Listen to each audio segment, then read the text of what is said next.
ko wairua, ko taranaki te maunga, ko pātia te awa, no whakahurangi papakainga, no te Papaioea ahau, ko rangatira o te kahuhu o te matauranga, ko Tracy tuku wahine, ko Jacob tuku tama, ko Caitlin tuku tamahine, ko O tuku whānau, ko Regan tuku wingua, nō reira, tēnā koutou katoa. Whānau, that is me. Those are three things that I'm really, really proud of. In the middle there is my whānau, my wife Tracy, and our children Jacob and Caitlin. On the far side is Mount Taranaki. I'm very, very proud to be from Taranaki and have taught there before. My whānau still live there. And on this side here is one part of my garden. I'm an avid gardener. And for those of you in the audience who are on Instagram or Facebook, I delight you numerously times with my garden updates. So that's a little bit about me. But as Mary Ann said, I have been a principal for over 14 years at 3 different schools, and most recently a principal here at Central Normal School. And as Mary Ann said, very, very passionate about structured literacy and the huge benefit it has for our tamariki and the difference it can make to accelerate and grow their learning. Currently, I'm a leadership advisor for the Ministry of Education. What does that mean? I support principals with their work across Taranaki, Wanganui, Manawatū. There are 236 schools that I can support the school leaders with, and it's a real joy to see some of our principals here today that I actually work alongside and coach. But here today, yes, culturally responsive teaching in the science of learning. There's a question mark. It's Saturday. Why are you here? So it's a genuine question. Why are you here on a Saturday? That was one of the answers I was thinking of. Either your boss made you, because I can see there's actually some staff groups here and the principal's absent. I think that's hilarious. Really, really interesting to see the principal's not here. It may be that you thought actually there's some workshops there that actually really I want to know a little bit more about and to improve my teaching practice. There might be an area of interest that you have and you think, actually, I need to get better at that for my learners.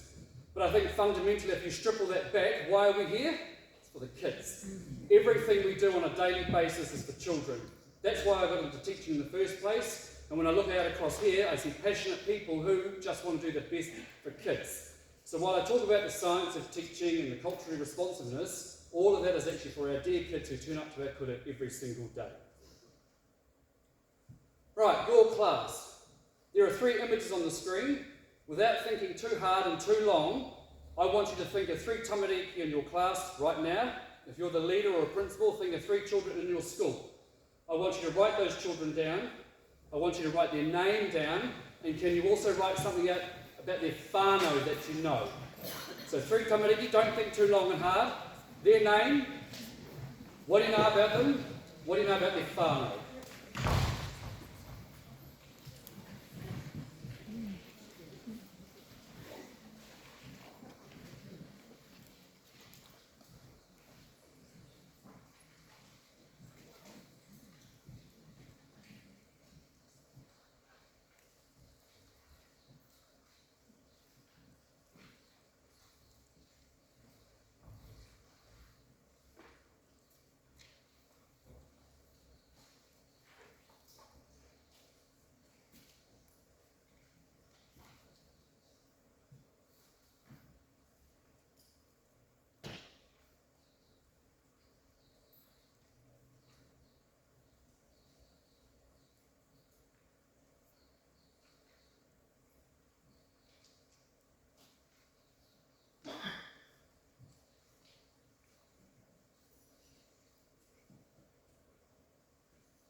Right, you might just be finishing off. We are going to come back to that later on. So our kaupapa for today, our kaupapa is, we'll talk about culturally responsive teaching and what it is. We'll look at the science of learning. We'll bring those 2 elements together. I've got a case study to share with you, and then we'll do some reflection at the end. In education, the term culturally responsive teaching, or culturally responsive pedagogy, is really prevalent. A lot of schools and kahui ako have spent a lot of time delving into what does this actually mean. But what actually is it? What does it truly mean? Can you just quickly talk to the person beside you for no more than 1 minute? What do you think it means in a quick minute?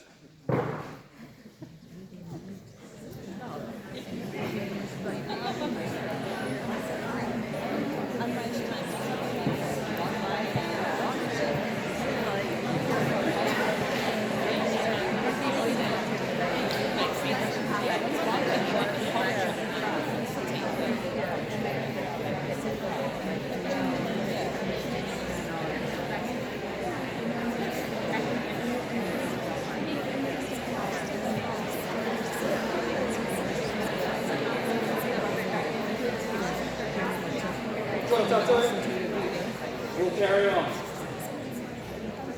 Because I actually have a pondering. As I said, I work across many schools now, and I have a pondering that there's an oversimplification of what culturally responsive teaching actually means. I think it's become an instant pedagogy that people think, I do this without fully understanding what it is. I actually believe, this is a belief that I have, that someone might say, culturally responsive teaching is about relationships. I do great relationships, so I'm culturally responsive. I think sometimes I motivate my learners really well, so I'm culturally responsive. Some people might think, actually, I've got the child's cultural flag up on the wall, I'm culturally responsive. So let's actually break it down. What is it? Well, culture is actually about the knowledge, the values, the traditions and beliefs and capabilities of a group of people. It's the shared beliefs and traditions of that group of people. Culture influences how we think and how we act and how we communicate. We bring our cultural experiences to everything that we do. Knowing about someone's culture and incorporating that can be motivational if it's relevant to them. Then we want to talk about responsiveness. What's responsiveness? Responsiveness, by definition, is how we respond to something. Responding starts with listening. Listening to not what they say, but listening to who they are. If we are responsive, we notice, we recognise and we respond. We adapt and we can modify content to meet the child's need. Being responsive is also about understanding and having an awareness of teaching strategies that you can use right at the moment to support the learner. And that's where we start to cross over into the science of learning. So when you gel those two together, what is culturally responsive teaching? It's truly understanding and knowing the child and what they bring to the table. It's about knowing who the child is on the inside. Culturally responsive teaching recognises and values the culture of the child and what they bring to the learning to the classroom. It's seeing as their culture as appreciative and a positive rather than as a negative or deficit. It's allowing their culture to be present at that moment of learning, which puts them into a place of safety. How we learn and what we experience is filtered through our cultural perspective. So that is why we need to employ culturally responsive teaching to engage our learners, to level up their cognition, to engage in the learning. And not surprisingly, if we employ a culturally responsive way of being, we reduce their cognitive load. Furthermore, culturally responsive teaching is not a thing or a quick fix solution. As I said before, it's not an instant pedagogy. It's an equation and a foundation so that the child and the brain can be ready for learning. Here's a thought.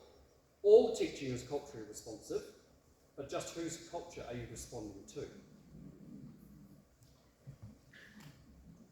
Leading to the northeast. Many of you may be familiar with Russell Bishop's work, Leading to the Northeast.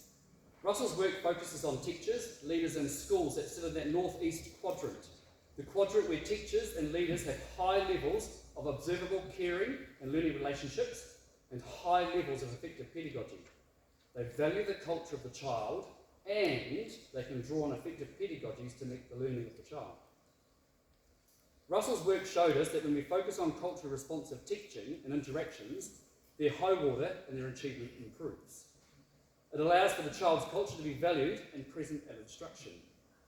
Russell talks extensively about creating a whānau-like culture, where the values and aspirations of a whānau are prevalent in the classroom and through the teaching. And a major thing that Russell focuses on is rejecting deficit explanations and deficit theorising for our learners. How often do you hear staff members talking about a child negatively and blaming their lack of progress on what the child brings or on their culture? Have you heard yourself blame a child's lack of engagement or progress on their culture?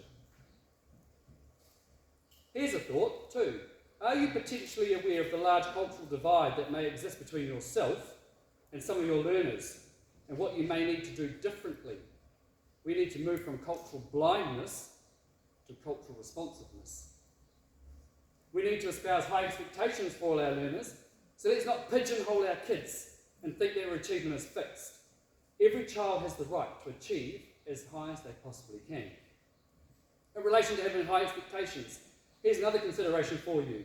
If we use structured literacy as our context, as a teacher, are you the teacher who really knows your learner and progresses them through the learning, knowing that you can support them and teach them along the way? Or are you the teacher who stifles the learner from moving through stages just because they haven't mastered that one sound?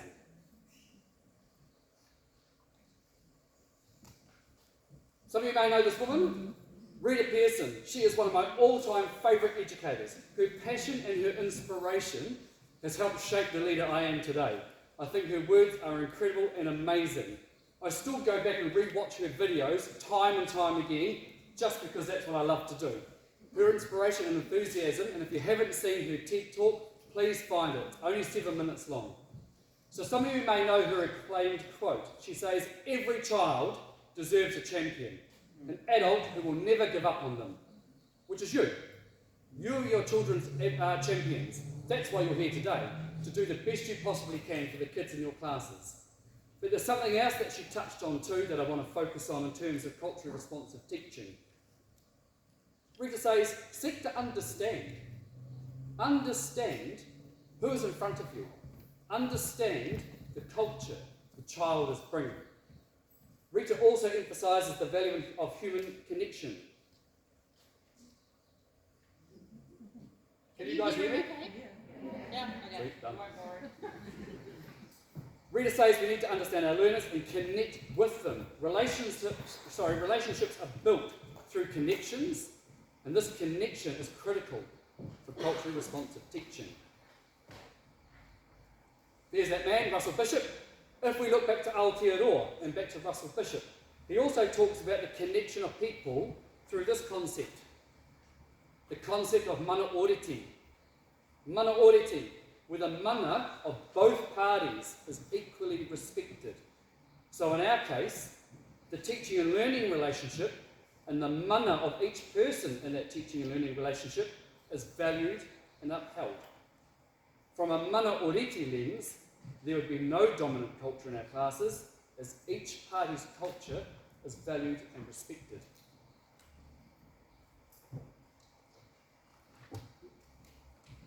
So, at the heart of culturally responsive teaching, what is it? It's truly knowing and connecting with the child in front of us. Truly knowing who they are and what they bring. It's critical that we need to know our learners, their culture and their experiences, and to modify and adapt our teaching content to raise their learning and their capability. We have a connection and a mana oriti relationship with our learners. And in particular, this is exactly where we can support our Māori learners and our other learners whose culture is not dominant in the class. Our aim should be every single child to achieve as themselves. Seek to understand who is in front of you. There's your class again that you thought about before. I now want you to think about a child in your class who you did not readily think of. As you sat there, which child doesn't easily come to your mind? How do you think they feel about being in your class? I want you to write that child's name down. Which is the child that you potentially think of? I teach in room 5. I can name John and Mary and Marianne and Liz and Tammy and Matt. But I always seem to forget this one. Who is that? Write that child down.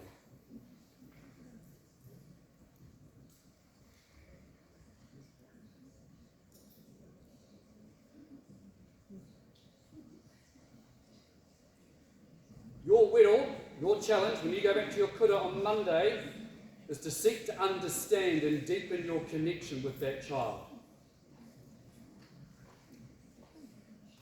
The science of learning. Everywhere we go lately, the science of learning has become like a bit of a buzz phrase that is used regularly. And as you know, if you're up to the play, it's in the new revised mathematics curriculum, it's in the new revised English curriculum. It says it's been underpinned by the science of learning. Resources are coming out saying, underpinned by the science of learning. You read an article, this is supported by the science of learning. But don't confuse the fact that the science of learning isn't critically important to our role as teachers, because it is. But I do just want to jump back to the future for a moment. For those of you who may not be as old as me, the science of learning is not a new thing, but it's been around for absolute years. 30 years ago when I was at Teachers College, it just wasn't called the science of learning, it was called professional development and child development. And I just want you to think about these things. What is effective teaching? What are the deliberate acts of teaching? And how do we learn? Talk to your people beside you. Can you remember that? Do you even know what the deliberate acts of teaching are?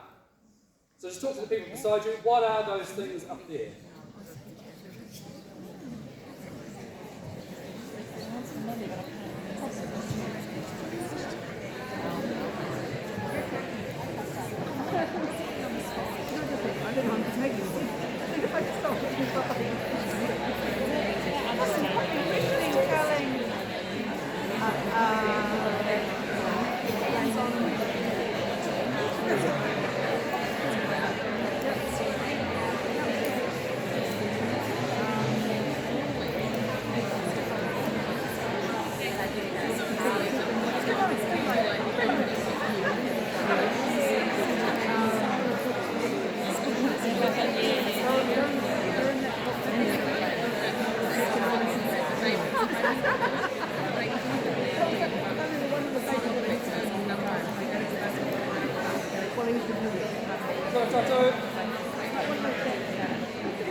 One thing that's great when you speak to an audience like this, the great thing that I can see that you can't is your faces.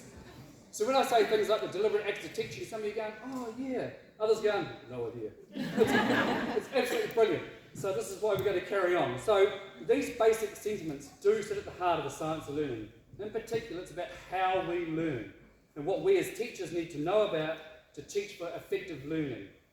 And this is where culturally responsive teaching plays its part and how it begins to align with the science of learning.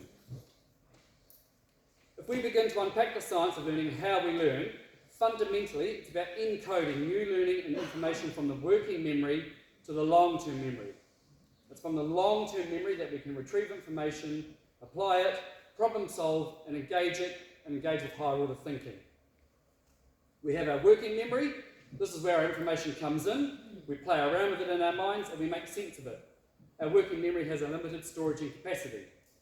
And it's our culture and who we are that shapes and interprets how we bounce that information around as it comes in.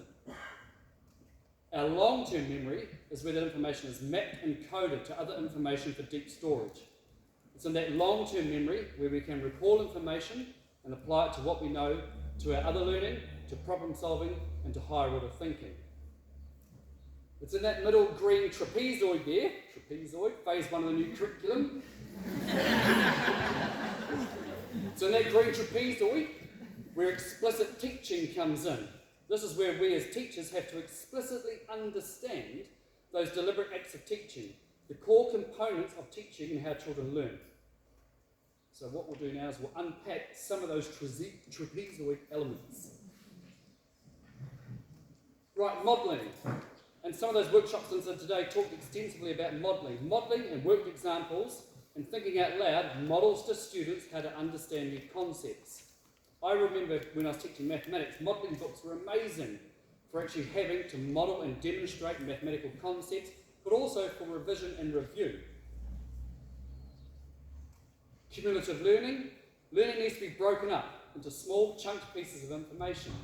This is particularly important in relation to cognitive load theory and to not to overwhelm the working memory. A clear scope and sequence and knowledge-rich cumulative curriculum greatly supports this. If we think about structured literacy approaches, this is incredibly cumulative, explicit, sequential, and broken down into achievable steps. Questioning. Questioning is highly effective explicit teaching to support our students' learning and to review. But also just a little bit of caution, I think. Let's be a bit wary not to bombard our kids with too many questions. I think sometimes as teachers we question. They look at us stunned and like, well, I don't know. Don't overwhelm them with too many questions. Questioning is actually a really developed skill.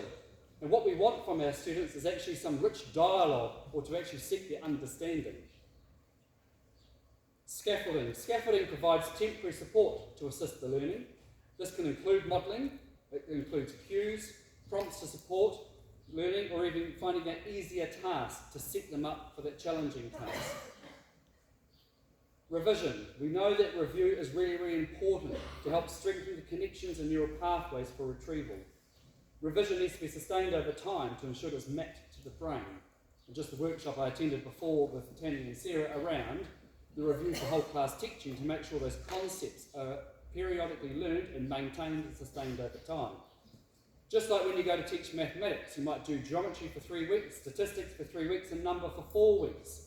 When you move on to number, you've still got to periodically drop in the geometry and the statistics so it actually is maintained and remembered along the way.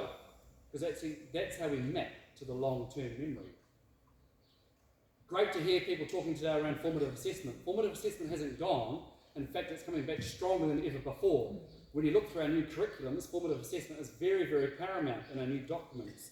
And the part that it plays is massive in terms of what is the data telling us? What is the feedback, the feed forward, and actually what is the student telling us about what we need to do to change our practice to inform our teaching? A big part of explicit teaching is prior knowledge. What do your students already learn or already know? All learning needs to be built on existing knowledge and schema. If you think of stacking cups, it's a brilliant analogy to understand the importance of building on. Prior knowledge is also a critical connector to culturally responsive teaching. Practice. With new learning, children must be given opportunities to practice what they have learned, to allow concepts to be mapped onto previous learning and to begin to be stored into that long-term memory.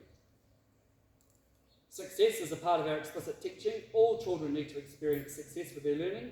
They need to have a sense of achievement and accomplishment, because that also aids motivation, which is critical to learning.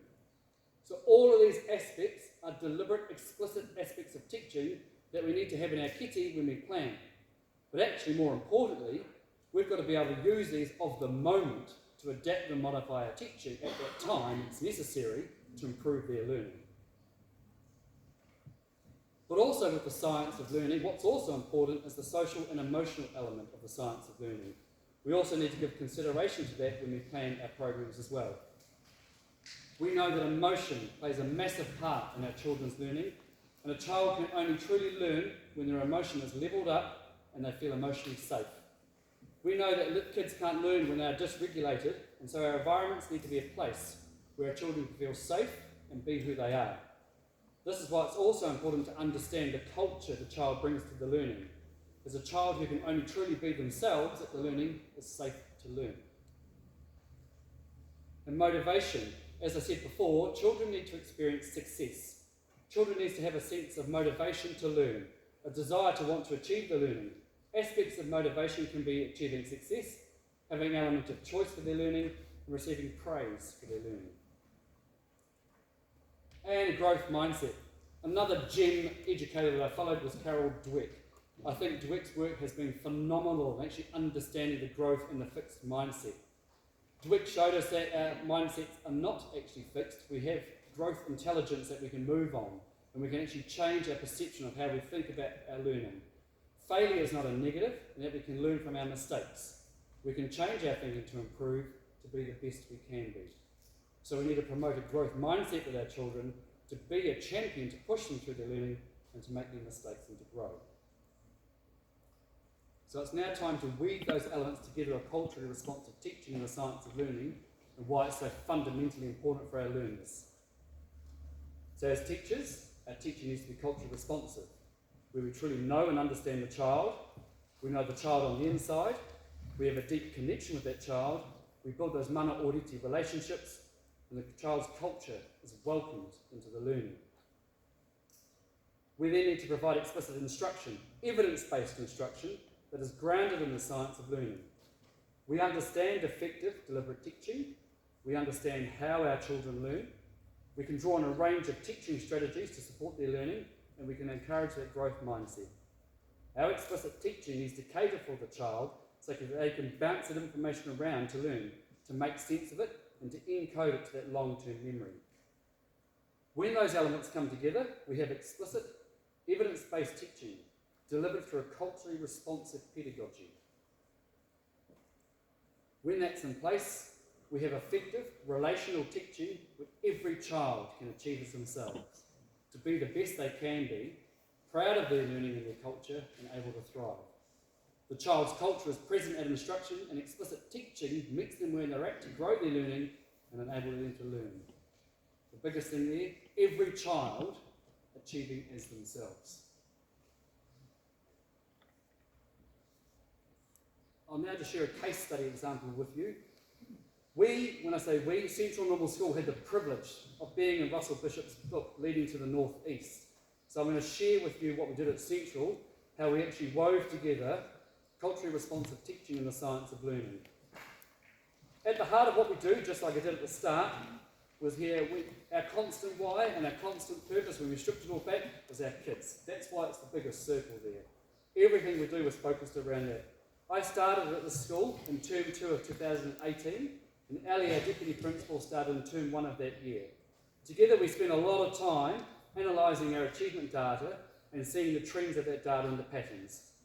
When we were looking especially in our reading data, our data was telling us a very, very different story. I can see Marianne nodding. It was actually some of the lowest reading data I had ever seen. So we knew what we were currently doing at that time was not working for our kids. We had to do something fundamentally different. And that's where data is amazing for painting the story of we can do better and what do we need to do.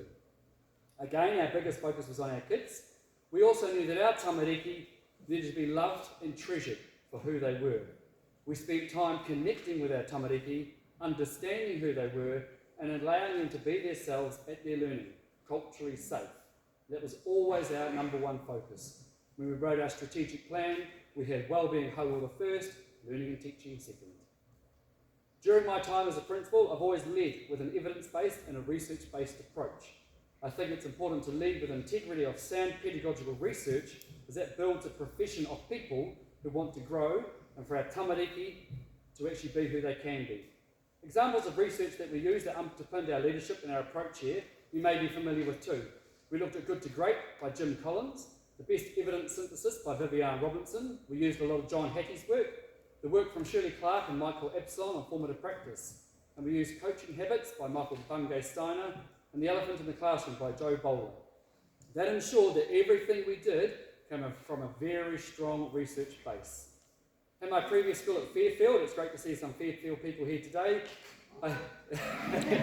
Yes, I had experience with Liz Kane and structured literacy, and back in 2017 we were beginning to see the results of a structured literacy approach then with our learners. Therefore, this was going to be the catalyst for us at Central to make a change. I'd seen what structured literacy could do, but also alongside that, the deliberate, explicit way we could teach our students to support them through that approach.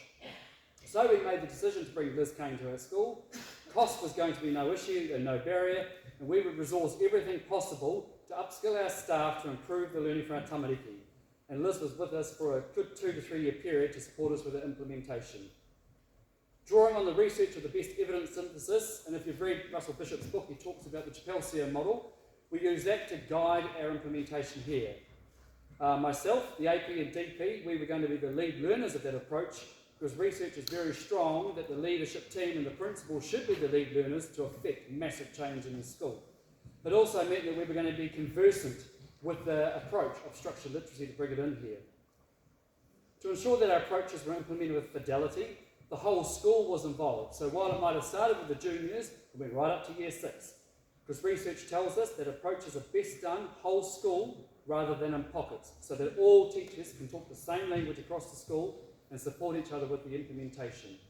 Research also tells us that the within-school variability is greater than across-school variability, so we needed robust internal mechanisms to support that. I can see some nods, because when I go through some schools, the variability between room 1, 2, 3, 4, 5 in one school can be more than across the schools that are sitting in this room today. I think, and also too often in schools, we see tier 1, 2 and 3 operating against each other. At our school here, it was paramount that tier 1, tier 2, we were fortunate to have Marianne in our school, and tier 3, Deb, our RT Lit, we were all singing on the same page. Our children had to have same to make a difference. Release was significantly funded across our school to bring our teachers together and for our literacy leads to be a part of the discussion and the implementation.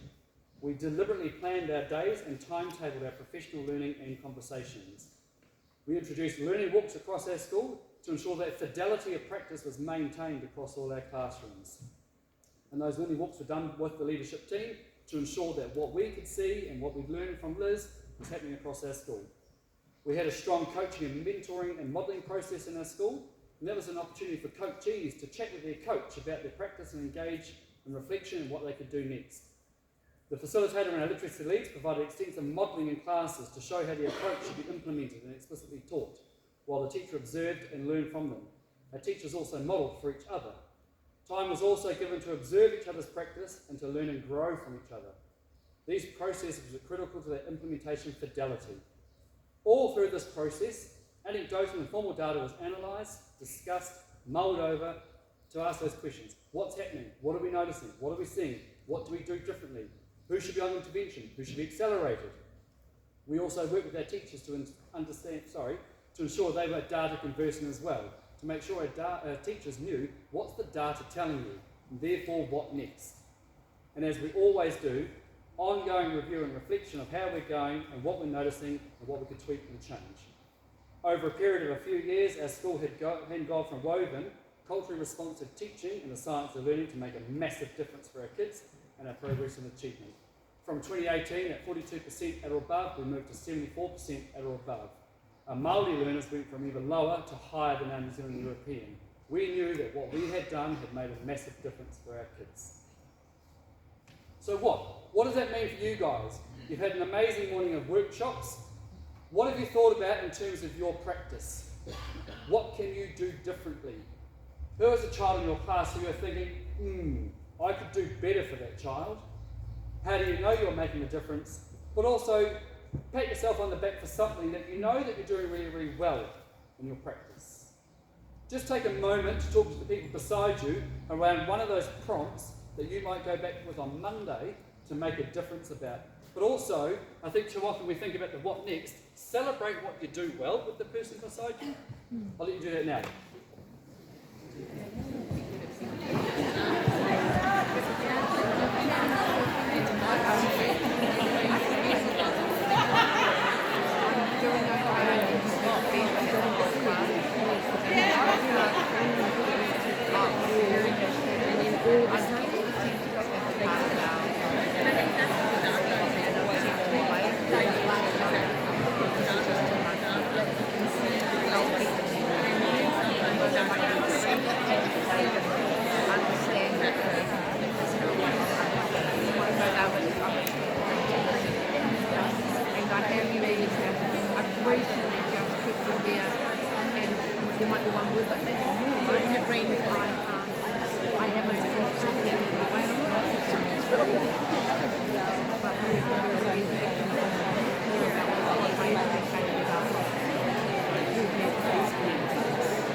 Right. It's always might be helpful when we, using structured literacy, how we encode and orthographically map things, We can reflect verbally and in our minds, but also I want you to write this down. You've already written down that one child who on Monday you know you need to make a better connection with. I would now like you to write down on Monday, what is something you're going to do differently because of today? What is something you're going to do differently because of today?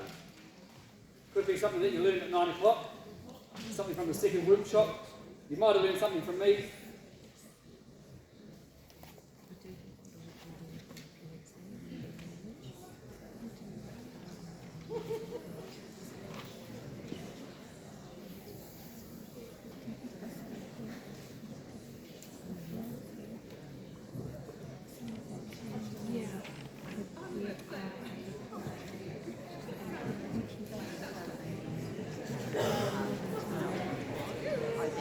Third thing you're going to write down is the last one. What is it that you know you're already doing really, really well that you need to continue? Something you are proud of in your practice. I think too often we don't celebrate ourselves enough. Celebrate yourself for something you know, I do that damn well in my class.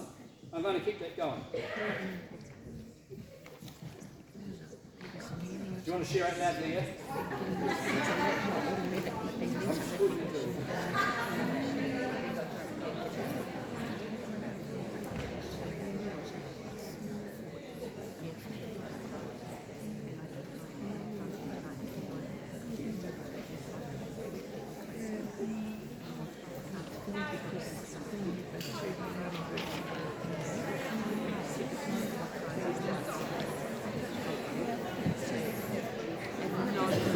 And lastly,